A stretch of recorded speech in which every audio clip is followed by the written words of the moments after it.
Mapagpalang araw po sa ating lahat, mapagpalang araw sa inyo mga men. Unang-una, maraming salamat po sa mga walang sawang nanonood, sumusuporta at nagpa-follow po sa aking Facebook page. Ngayon po ay meron na akong 5K followers. At the same time, nakumpleto ko na po yung hinihingi requirements for in-stream ads. So kaya dito po sa aking monetization tools, ready to set up na po ang aking in-stream ads. So paano nga bang i-set up to? Samahan niyo po ako. Let's go! Ganito lang po yung gagawin. Click po natin tong ating professional dashboard.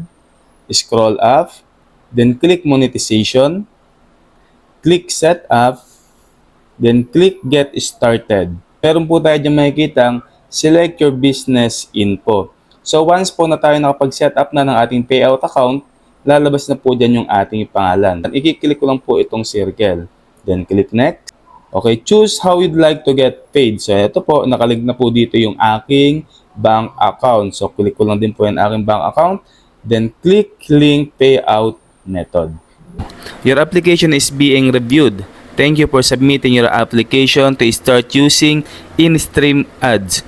You'll be notified if your application is approved within the next 2 weeks. Then click OK.